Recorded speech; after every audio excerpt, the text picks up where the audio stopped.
Johera mag wuora. Odira machielo ma wachako ya wuod Nyasaye osetimonwa ng'wono ka wabiro e mbeleu kawuono ni kendo mondo wachak wawach weche mabeyo mag Jehova Nyasaye. Ber kotayowa through weekend mangima chopo kodwa kawuono. Adwa goyo Nyasaye maduong' moloyo erokamano nikech omiya ng'wono. Ok an kod teko mar ritra kenda awuon kaka dhano. Ok in kod teko mar ritri kendi iwuon kaka dhano. To teko mar ngima Nyasaye ema nigo. Fungu mar muya miyweyo Jehova ema nigo. Onyalo loro samohero, onyalo yawo samohero. Miyo mokwongo kapodi ok wadhi mabor to walam Jehova Nyasaye. Wakwa thuolo mar polo malo mondo yiena mondo wati kod Jehova Nyasaye maber, kod weche mag Jehova Nyasaye maber.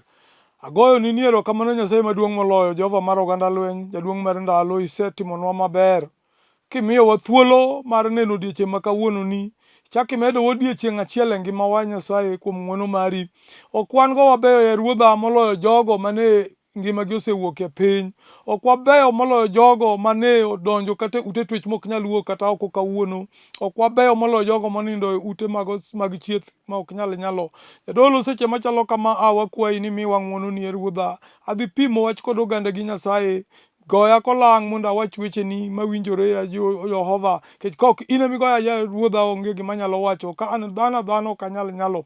Tam kwayi Nyasachwa ni miya rieko kaachiel kod wechego madhi fuono go oganda gi e nying Yesu Kristo Ruoth. Goyo Nyasaye erokamano. Johera mag wuora, wachako wachung' kendo e mbele osimbo mar Jehova Nyasaye mondo wapor weche mag Jehova Nyasaye. Ng'eyo ni kama ng'ato ka ng'ato nitie, dhano nigi chandruoge mopogore opogore. Wasebedo ka wawuoyo kuom weche mag Daudi wuod Jesse. Koro okang' ma kawuono ni wadwa wuoyo kuom weche mag Daudi ka koro Daudi tieko loch.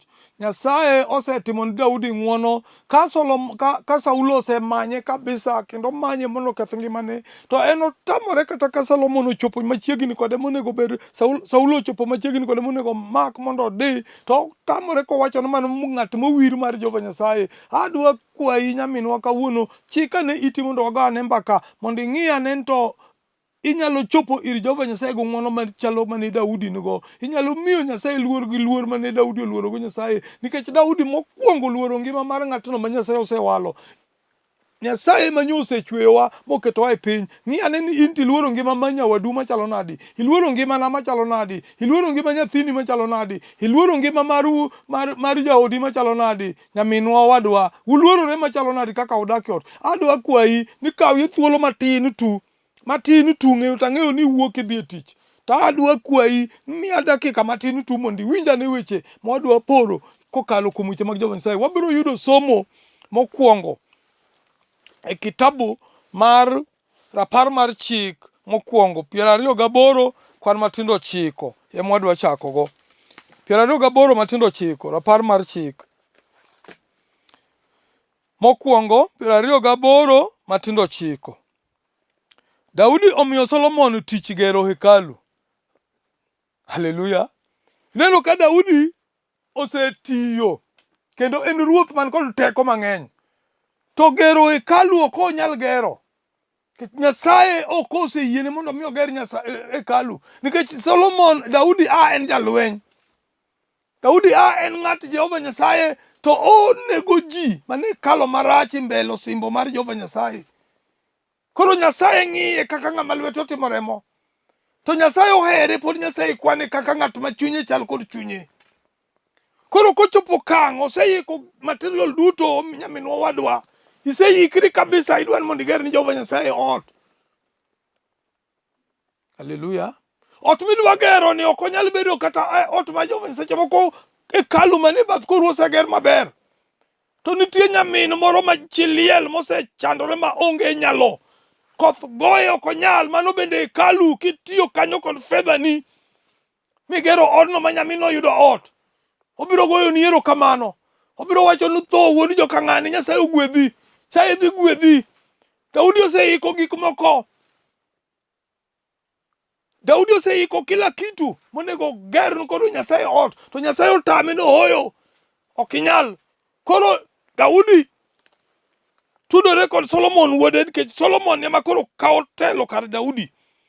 Kwan matino chik wacho ni, to in Solomon wuoda, par Nyasach wuoru kendo chiwri mondo itine gi chunyi duto, nimar Ruoth Nyasaye ng'iyo chunyi ji duto kendo ofwenyo paro mag dhano, kidware to iniyude, to kiweye to enojwang'i nyaka chieng'. Emomiyo par malong'o ni Ruoth Nyasaye oseyieri mondo iger ot moyangne, bed gi jing'o kendo igere. Haleluya, haleluya. Nyasaye wacho niya, Daudi wuoyo kod Solomon wuode ni par Nyasachu Daudi wuonu. Ogendini mathoth vijana ma kawuono ok gipar wach mar lamo Jehova Nyasaye.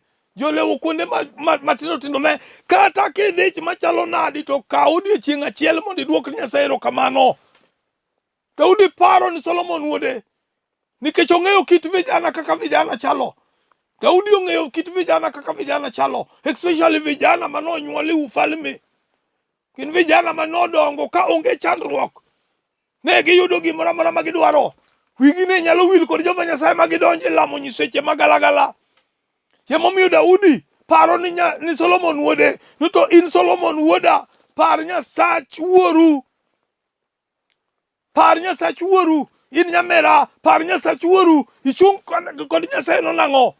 Ilamo Nyasaye no nadi? Be iparo Nyasaye no gadier? Par Nyasach wuoru, lam Nyasaye, bed jakor Jehova Nyasaye. To kibedo jakor Jehova Nyasaye, kiweyo Nyasaye, to Daudi wacho ni Solomon ni Nyasaye nojwang'i. Kiweyo Nyasaye nyaminwa, idwaro kony kuom Nyasaye to kijakor Nyasaye. Nyaminwa isemanyo gima ber kuom Jehova Nyasaye kuom kinde mathoth, to kilam Jehova Nyasaye, in idwaro adwara nikech idwa Nyasaye ogwedhi to kijakor Jehova Nyasaye. Daudi wacho ni Solomon ni kibedo jakor Jehova to Nyasaye weyi. To kibedo jakor Jehova Nyasaye to Nyasaye riti. Emomiyo Daudi osekalore kod masiche mathoth. Ithuolo mare mar loch, kapok odonje loch, nyaka ka koro donje loch, tembo luwe mang'eny. To kalo tembegi nikech nolokore piyo piyo odok ir Jehova Nyasaye. Sama ofwenyne ni maricho to Daudi lokore ng'eyo ni mano richo. Johera mag wuora, kawuono ni dhano tamore dok iri, kikwero ng'ato gima rach to mano ng'ama ojwang'i. Koro tamore wachni kabisa nikech idwa temo wachone gima rach, idwa temo nyise lain monego luw.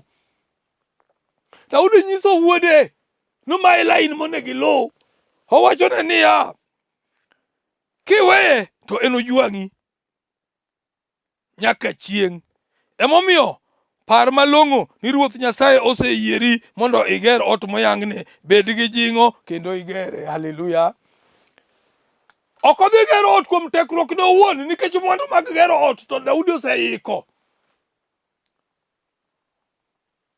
Gima koro dong' en mana implementation.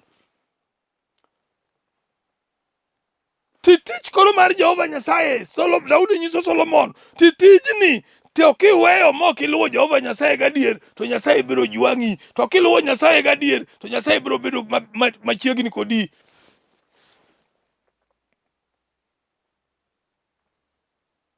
Kare 20.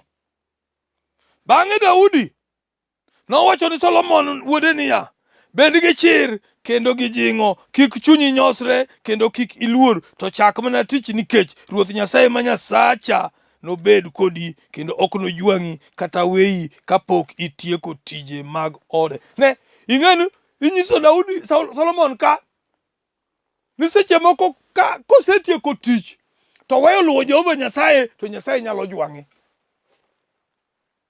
Koro idwaro ni mondo iluw Jehova Nyasaye nyaka giko. Giko kong'ere, gima wang'eyo en kama waaye, to kama wadhiye waonge kod picture mar kama wadhiye. Seche moko nyaminwa owadwa, inyalo paro ni ing'eyo gimidhi neno kiny. Yami ineno koganda moko ma Nyasaye osegwedho kaore mbele Jehova Nyasaye. Ok ging'eyo giman mbele, ok ing'eyo. Nyasaye eman kod giman mbele ni, en ema oting'o future. Nikech ondiki e Mathayo 22 kod matindo 36 ni to biro ma wuod dhano ok ong'ere kata malaike mag polo. Duok wuod dhano ok ong'ere kata malaike mag polo ok ong'eyo. Nyasaye opando gini nyaka ni Kristo. Ibi poye ni in koro sa ochopo dogi. Omiyo sa ka sa idwaro ni kaw thuolo kagima Nyasaye duogo sano. Kidak kagima dak midak godo no Nyasaye ang' nopoyi noduog kawuono. Ok ing'eyo sama Nyasaye biro duogo godo. Kik idag maisha kamar mar muze tupa mana winjo ka wero. Dak maisha ya raha, usiishi maisha ya raha. Dag maisha maber ni Jehova Nyasaye, dag maisha malong'o ni Jehova Nyasaye. We dak maisha malong'o ni jaodi, dag maisha malong'o ni Jehova Nyasaye. Kidak maisha malong'o ni Jehova Nyasaye, ting'eyo ni in kod future mari depend mana kama ibiro dhiyo kidhi e polo malo. Gendi ni mathoth kawuono ihedhore mbele Jehova Nyasaye. Daudi temo koshon kijana matin ni Solomon ni. Daudi temo nyise, temo kete ni mondo ng'e kaka ibet mbele Jehova Nyasaye. Kawuono nyiego sedonjo kod ich lit donjo dhano. Kata chiwo kende tumi chiwo ni Jehova Nyasaye od Jehova Nyasaye dhano ok dwa chiwo. Tineno ka Daudi en ruoth to seiko gik midhi gero godo ot te. Owacho nogolo kuom chiwo kuom kony no. Koro ka oganda mag Jokristo oneno, oganda mag Jo-Nyasaye koneno, Daudi nonyiso Solomon wuode kit gedo mar agoch hekalu kod utene gi ut keno gi ut gorofa gi udi ma iye duto. Kendo kaka onego los gik mitiyogo e lemo. Bende nonyiso pek mar dhahabu gi fedha monego losgo gik lemo duto kaka sis, teini mag dhahabu. Haleluya. Bang'e Daudi nowacho ni Solomon wuode niya, bed gi chir kendo gi jing'o, kik chunyi nyosre kendo kik iluor, to chak mana tich nikech Ruoth Nyasaye ma Nyasacha nobed kodi. Ka Daudi otieko wuoyo kod Solomon, to dok ir oganda. Solomon osewacho ni tich ma Solomon dhi tiyo ken tich jo Solomon owuon. But tijni en tij Jehova Nyasaye. Koro dok ir oganda, owuoyo go oganda 29. Bang' mago duto nowacho ni oganda jo-Israel mane osechokore niya, Solomon wuoda ma Nyasaye oseyiero pod en rawera, to tijni en tich maduong' nikech odni ok en mar dhano, to en mar Ruoth Nyasaye. Haleluya. Inisekawo od Jehova Nyasaye, koro chalo mana odi wuon. Kanisa milemeno ma inie jatelono, koro ena odi. Onge gima inyalo tim kamano. Jimoko koro oseloke en kuonde mipidhe mbegu. Kodhi ipidho, to kodhigo ipidho mana e puothe jogo wegi. Oganda mag Jo-Nyasaye man kanyo ok nyal neno ber. Daudi to iko ot ma oganda mag Jo-Nyasaye ma Solomon wuode dhi telo nigi dhi neno ber mar odno. Kech kae kama idhi kanie sanduku mar chik. Haleluya. Sanduku mar chik kae kama idhi kanie nikech sanduku osedak e hema kuom kinde mathoth. Koro odni ok en od Solomon, odni ok en od Daudi, odni en od oganda mag Jehova Nyasaye ma Solomon orito. To gi Nyasaye wuon bende dhi yudo kama koro odhi betie, kama obiro wuoye gi ji. Omiyo kosewali moketie od Jehova Nyasaye, momiyi kit tich mitiyo od Jehova Nyasaye, tijno king'eyo ni tijni ok en tiji. Momiyo Daudi wacho ni Solomon ni kiweyo tijni, kijwang'o Nyasaye, to Nyasaye biro jwang'i. In misejwang'o Nyasaye, gimidwaro kuom Jehova Nyasaye onge. Nyasaye ok nyal winjo duoko ywakni, kata koro ywak machalo nadi. To kidok ir Jehova Nyasaye, mipodho ir Jehova Nyasaye, Nyasaye ok en dhano, en iye ok wang', Nyasaye ok ng'any, en ok ong'any. Kidok miluonge to duogo. Sa mimanyo tong wang' Jehova Nyasaye duogo riwore kodi higi midwaro no, kendo Nyasaye winji. Adwa wacho ni nyaminwa wadwa, kin kuom Jehova Nyasaye, nyis ratiro ni in kuom Jehova Nyasaye. We bet kuom Jehova Nyasaye, to gik mitimo to pogore kod gik ma Nyasaye timo. Haleluya. Kawuono gik matimore e kanisa galagala motamo wang'. Jodolo lokore. winjruok koro sani onge kanisa, to kanisa odonjo siasa. Otelo mag kanisa ema koro sani tiyogo, hekalu mag kanisa, sinagogi mag kanisa ema sani josiasa biro chung' kalande injili mag-gi. Ok injili mar dhi chamo ngima, to injili mar piny mar manyo mbulu. Wadwa bet nang'o? Pinyruodh polo to chiegni. Wachni biro ma wuod dhano onge ng'ama ong'eyo, kata malaike mag polo kia. Ibiro poyi, idhi donjo nadi e mbele Jehova Nyasaye. Apenji, idhi donjo nadi mbele Jehova Nyasaye? Ang'o midhi wacho kichopo e pinyruodh polo ma koro idwa ni mondo idonje e bura inyis kaka iwacho? Ezekiel wacho ni parie Jehova Nyasaye kaka asekotiyoni gi paro modimbore, asetiyoni gi chuny modimbore, asebet kakonyo mon liete gi nyithi kiye. In to idwa dhi wacho ni Nyasaye ang'o? Koso mana pogruoge mag kanisni? Idhi nyiso Nyasaye ang'o sama ichopo? Idhi yudo koganda mathoth molal manonego bed ni e mbele Jehova Nyasaye, manyon gi chandruok to biro, to in jadolo emiwitogi. Idhi yudo ka gipango laini e mbele ni nikech ne githo e richo kane nwang' gisebiro mondo ging'e adier mar Kristo, to iwitogi ma gidhi githo e richo. Emomiyo Daudi wacho ni Solomon wuode, ni in Solomon wuoda pod irawera. Owacho ni joman kacha ka ni Solomon oyudo tich, Nyasaye moseyiere to pod orawera.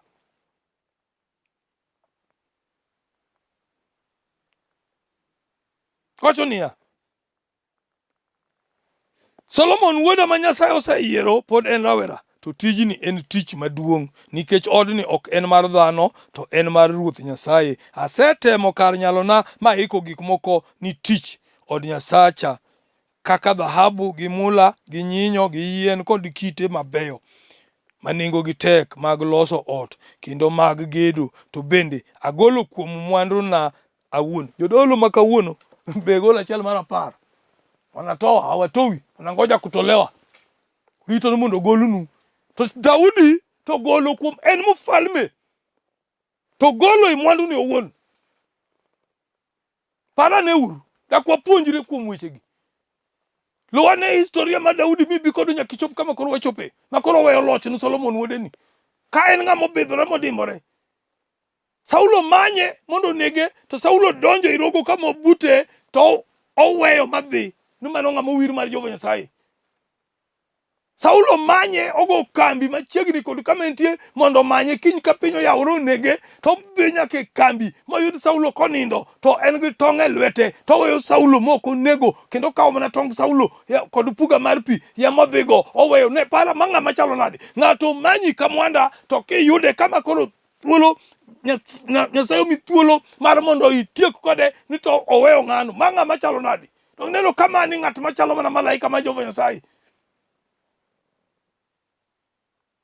Madonge ng'ama chalo mana malaika ma Jehova Nyasaye.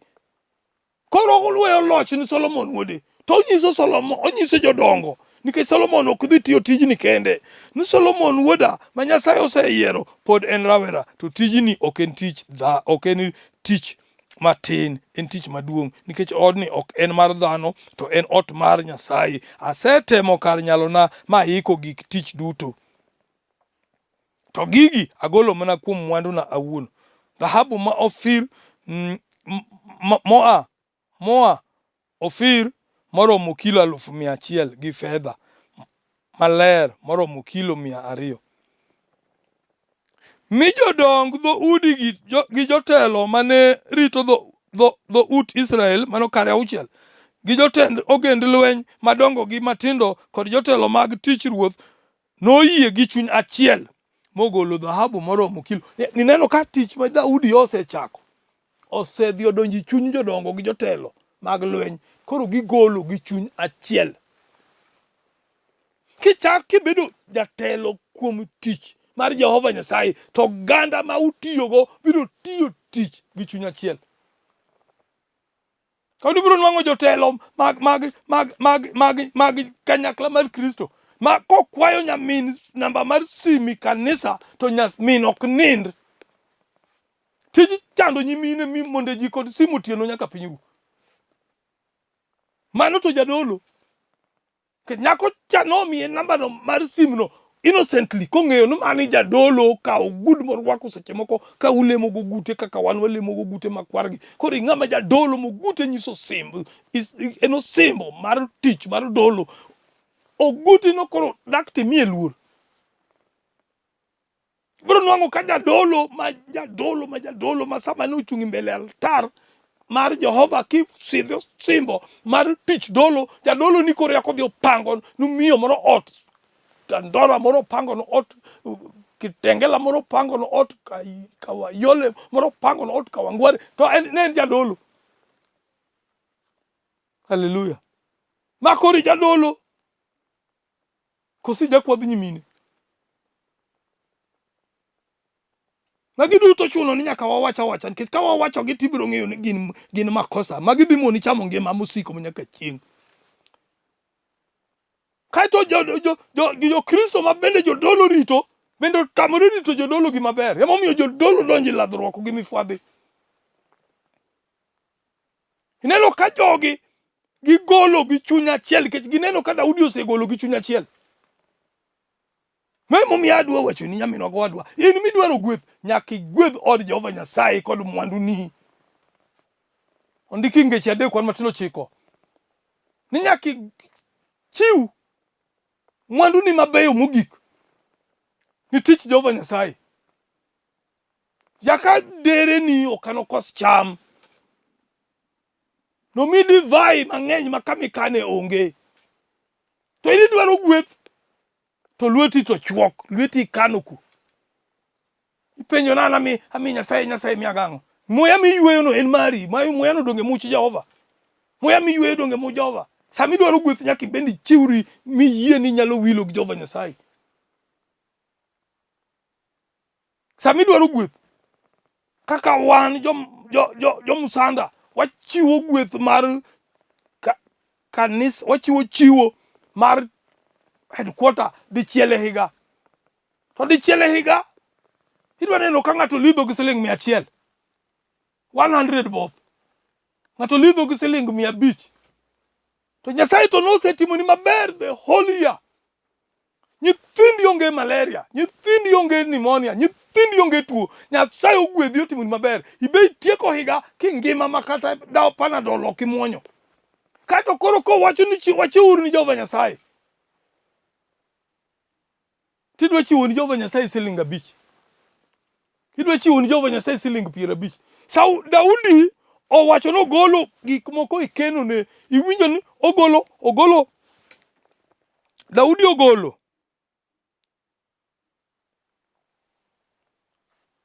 ni ode oken madhano to wacho niya to bende agolo kuom mwanduna awuon dhahabu mo Ofir moromo kilo 100,000 gi fedha maler.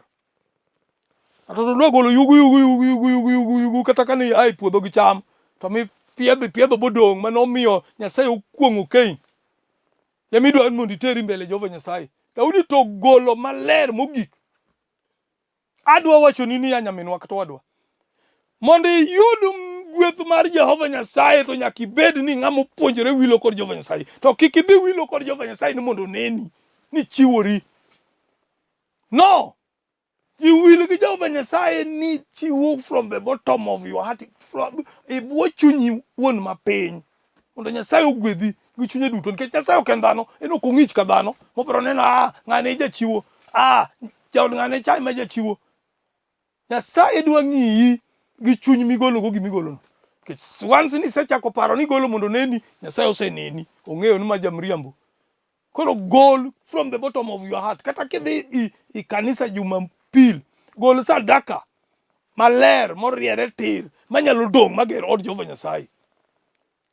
Daudi osekano tijni, Daudi okano from the time obedo itelo kuom higni madhi 40.